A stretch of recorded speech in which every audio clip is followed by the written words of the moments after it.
Sintonia da Tarde. E o entrevistado do dia. Alô, você ouvinte da Manhuaçu, FM 106.9, você internauta, boa tarde. Estamos iniciando o entrevistado do dia e hoje trazendo um tema muito interessante que nós vamos falar sobre o Dia da Consciência Negra, os desafios, a atualidade, a luta constante, esse 20 de novembro que passou a ser feriado nacional. Nós estamos recebendo o professor Marco Antônio Cabral, ele é presidente do Movimento Cultural Negro de Manhuaçu. Seja bem-vindo, professor Marquinhos. Boa tarde, muito obrigado. E que bom que estou aqui para a gente falar de um tema tão relevante como esse do Dia da Consciência Negra e esse trabalho que a gente faz muito bem aqui em Manhuaçu e região. Professor Marco Antônio, é importante a gente falar um pouco dessa trajetória de luta buscando a valorização e também a inclusão do negro na sociedade atual. É uma luta que já são há alguns anos, né? Exatamente, nós estamos firmes e fortes, né, nessa luta, porque a trajetória da gente é muito boa, é importante a gente estar com esse tema relevante para que a gente trabalhe em prol de uma sociedade mais igualitária, mais justa, não só para os negros, mas para todos, né, que a nossa sociedade é formada com os negros, né, a maioria dos negros. Então, a gente precisa, assim, de um momento importante para que essa discussão possa ser relevante para todos nós. E interessante, a gente observa que nesse ano, o 20 de novembro, será o feriado nacional e nós podemos considerar que é mais uma conquista? Exatamente, uma conquista e uma reflexão, né, que a gente sempre fizemos. Em algumas cidades, nós sabemos, no Brasil, que já comemora o dia 20, que é o Dia da Consciência Negra. Então, foi um momento importante desse dia 20 de novembro, que é o Dia da Consciência Negra, como todo o Brasil, para a gente chegar a essa reflexão, que é importante a gente discutir, conversar, levando esse tema importante para as escolas, né, no trabalho, no dia a dia. E não é nem comemorar, mas é para a reflexão. Isso. Agora, com os reconhecimentos por igualdade, legislações que prevêem certa reparação aos danos sofridos pela população negra na história do Brasil, é correto, professor Marco, dizer que a sociedade ainda é racista? Eu acredito que sim, Mangues. É um trabalho constante que nós temos que fazer. Por isso que existem os movimentos negros, né? Para isso. Que bom que está tendo esse reconhecimento dessas discussões, os movimentos negros no Brasil, onde a gente tem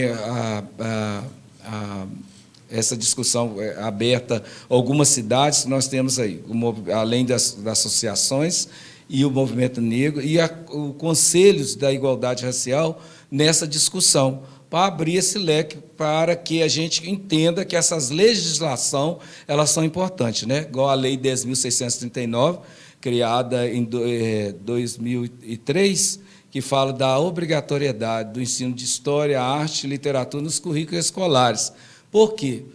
Essa discussão é importante para que a gente consiga transformar, mudar, dar exemplos, né? Que a educação, a saúde, é importante discutir políticas públicas mesmo. Então, as leis são fundamentais. Sem elas, nós não vamos conseguir atuar para que faça uma sociedade mais justa, né? E quando falamos da importância do negro para uma sociedade sem distinção, é importante que você possa falar da realidade aqui em Manhuaçu, quando lembramos de direitos, inclusão e também reconhecimento. Olha, para Manhuaçu, a gente já tem 27 anos, né, a entidade existe, né, todo mundo fala que eu sou uma relíquia já que estou no movimento, mas nós estamos ainda preparando essa juventude negras, nos reunindo para que essa discussão ela possa ainda incluir, né, esse reconhecimento que a gente tem muita dificuldade ainda, Moreira, com a juventude negra, de reunir. Mas que bom que em Manhuaçu nós já conseguimos aqui ter um outro grupo, né? Além da associação, que agora que nós conseguimos restabelecer a entidade, por causa do registro, precisávamos registrar, e tem outros grupos, né, que estão discutindo essa política também da igualdade racial. Que bom! Então, nós estamos nesse preparo com a juventude para que eles alcancem e venham construir junto com a gente, somarmos junto com a gente, para que a gente continue nessa luta, e não parar a luta. A luta precisa dar continuidade aí. Perfeito. Então, já são quase 3 décadas de trabalho. Exatamente, Moreira, e nós estamos vivos aqui, né? E o mais interessante que você lembrou aí que a instituição agora está de forma organizada, de acordo com a previsão exigida na legislação, né? Exatamente. Nós tivemos muito apoio, né, do poder, até do poder público, que abriu as portas, né, para nos ajudar, porque o local precisava do espaço, né, porque sem o espaço não tem como você registrar uma entidade.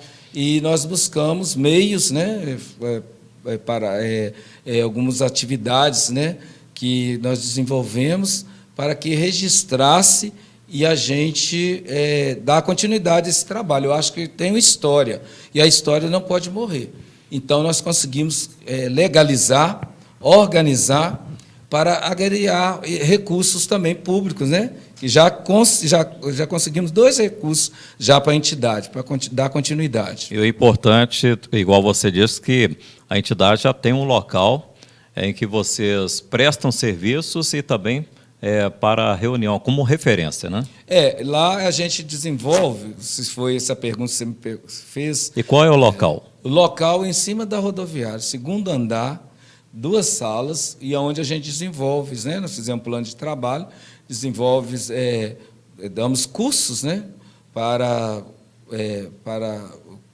concurseiros e também outras atividades que são desenvolvidas na associação. Todos quiserem visitar para acompanhar com a gente o que a gente está desenvolvendo lá. E nesse contexto aí da história, quais as principais iniciativas locais para a promoção e fortalecimento do movimento em prol de direitos e participação do negro? Eu acredito que nós precisamos não só ficar limitado a nível de Manhuaçu, nós precisamos unirmos, né, com alguns conselhos, não só aqui em Manhuaçu, outras entidades fora de Manhuaçu, para que a gente inclua, né, essa temática da igualdade racial. Então, se você fizer esse trabalho, estudar, né, Moreira? Porque eu acho que é através da educação que a gente vai mudar essas iniciativas. Né? Apoio de direitos, eu acho que trabalhando direitos humanos, conseguindo resgatar com entidades, com outros meios, a gente consegue, sim, melhorar o que a gente tem feito muito. Estudar através da educação, que eu acho que transforma tudo e muda para que a gente combata esse preconceito estrutural aí, né? Sintonia da Tarde, com Moreira Lopes. E no entrevistado do dia hoje, nós estamos conversando com o professor Marco Antônio Cabral, ele que é presidente do Movimento Cultural Negro de Manhuaçu, e como tema o Dia da Consciência Negra, próximo dia 20 de novembro. Agora, com a redemocratização do Brasil e a promulgação da Constituição de 1988, vários segmentos da sociedade, inclusive os movimentos sociais, como o movimento negro, obtiveram maior espaço no âmbito das discussões e decisões políticas. É uma realidade, não é? É isso que eu falo. A gente realmente, eu acho que tem integração. A gente vê hoje os negros aparecendo, eles têm espaço, ganhando espaço, né? Mas na televisão, na TV. Eu acho que precisa mais abrir espaço também no poder público, né? E é preciso isso, que abra espaço, né, para pessoas participarem mais na elaboração política e social. Então, vereadores, deputados, enfim, eu acho que nós precisamos ganhar esse espaço para que a gente possa promover, porque o Brasil, o povo brasileiro é formado pela etnia, brancos, negros e índios, por que não uma participação mais ativa do negro? E essa participação aí também, ela pode ser considerada que no atual governo ela realmente tem um reconhecimento maior, não é? no governo federal. Exatamente. Nós vimos que a questão não tinha uma Secretaria de Cultura, né?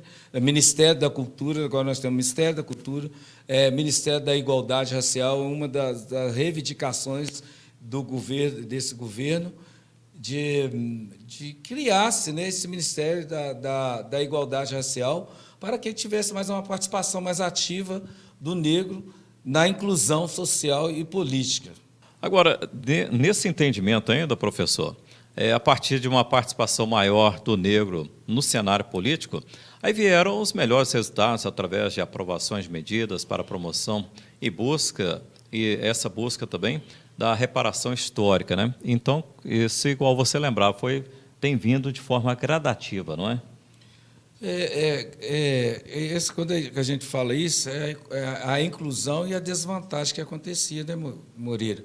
Hoje, essa busca ela é importante para que a gente possa ter possibilidade, né, para que a gente busque justiça social no meio, para que a gente consiga espaço. Eu acho que tudo isso não tínhamos espaço.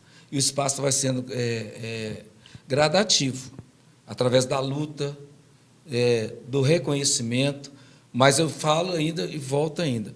Se não tivermos iniciativa governamental, não teremos espaço para que a gente desenvolva isso. Mas as pessoas também, até mesmo os movimentos sociais negros também, precisam, né, entender que nós precisamos dessa participação em conjunto, porque senão nós não conseguimos essa gradativa, conseguir isso na equidade e a justiça social. Agora, na prática, o que tem representado a Lei de Preconceito de Raça, ou Cor, de 1989, e leis como as cotas raciais, que, no caso, aí voltado para a educação superior. Então, a gente tem as leis, e é um absurdo, né, que ainda nós estamos nesse século XXI, que tem leis ainda, né, que a gente precisa fazer leis para que você tenha direito a acesso ao seu país, né, as leis que são para todos, né, a lei igual à Constituição brasileira, né, é nova, que é direito de todos, independente da cor, raça e religião, que você tenha essa participação maior. Infelizmente, ainda eu espero que um dia que essas leis acabem, que todos se tornem iguais, independente da cor, raça e religião. E podemos ainda entender, aproveitando a sua participação, que essas são iniciativas para acabar com o apagamento que os negros e a história e cultura dos africanos sofreram aqui no Brasil? As ações afirmativas, né? São as leis. Eu volto a falar ainda das leis, né? Que é preciso dessas as ações afirmativas e leis antirracistas, que incentivam o reconhecimento e contribuição dos negros na formação do Brasil, que é hoje, né, Brasil. Recuperação histórica, fortalecimento, autoestima e o senso pertencente à população negra. Eu acho que disso aí, dessas iniciativas, é importante para que a gente construa um país mais justo e igualitário, não só para uns, mas para todos. Eu acredito que essas leis, elas nos incentivam a fortalecer para que a gente ganhe espaço na sociedade como um todo. Eu digo não só a questão negra, racial, mas a questão daqueles menos desfavorecidos numa sociedade mais justa e mais fraterna. Ô Marco Antônio, e em termos de Zumbi do Palmares, não tem como a gente falar sobre o negro sem falar desse líder, não é? É um grande líder, né, morto. Hoje mesmo eu trabalhando na escola com os 1695, é um líder que foi, né, foi maltratado, que morreu, né, praça pública, mas que teve resistência, né? A resistência é essa, Moreira, que isso nos inspira, igual muitos me perguntam, por que ainda hoje você ainda no movimento negro? Mas quando a gente vê injustiça, que não é igual para todos, aí a gente se inspira nesses grandes líderes, né? Zumbi dos Palmares, a gente tem aí Malcolm X, né, nos Estados Unidos, Nelson Mandela e Martin Luther King, que sempre lutou, né, para que tivesse espaço naquilo que é importante. Então, quando a gente vê isso, a gente vê que a injustiça existe ainda em prol disso, então a gente vai lutar para que tenhamos uma sociedade mais justa, mais fraterna, não só para mim, para outros, né, e para todos nós. Se for nessa luta, a gente conseguiremos realizar aí. Zumbi é um grande líder, né, para nós. Então, a gente acredita muito nessa justiça da igualdade. Professor Marco Antônio, além das questões que envolvem Zumbi e o Quilombo dos Palmares, esse Dia da Consciência Negra também é uma data histórica, trazendo à luz questões importantes sobre o racismo e também a desigualdade na sociedade brasileira. Ainda tem, Marisa. Infelizmente, né, nós encontramos muito isso, né? Encontramos isso ainda, a desigualdade. Então, nós temos que trabalhar em prol, no combate, como você já me perguntou várias vezes. Se nós fizermos isso conscientemente, pé no chão, a gente vai conseguir uma sociedade mais igualitária. Nós, como líder de uma entidade, a gente trabalha isso em reuniões, discutindo essas questões, para que a gente consiga esse espaço. E para encerrarmos, o Dia da Consciência Negra ele requer uma maior reflexão, tomada de consciência e ação no combate ao racismo, propondo então mudanças para que possamos ter cada vez mais um país mais justo, sem distinções. É isso, professor? Exatamente, é isso que nós lutamos para isso. Por isso que nós estamos em pé aqui, tá? E nós chamamos aqui, fazemos essa reflexão, que mais pessoas entrem com a gente, vá lá, antes de criticar, vai ver o trabalho que a gente realiza lá. Lá o espaço é para todos, né? E o espaço no país, no Brasil, é para todos nós, para que essa desigualdade, desse jeito que a gente enfrenta do dia a dia, vá e lute junto com a gente. Professor Marco Antônio, muito obrigado aí pela participação e uma boa tarde. Boa tarde, Murilo. Muito obrigado pelo espaço aqui. Muito bem, como tema hoje, o 20 de novembro, Dia da Consciência Negra, feriado nacional, conversamos com o professor Marco Antônio Cabral, ele que é o presidente do Movimento Cultural Negro de Manhuaçu. Para você, ouvinte da Manhuaçu, para você, internauta, uma boa tarde. Sintonia da Tarde. E o entrevistado do dia.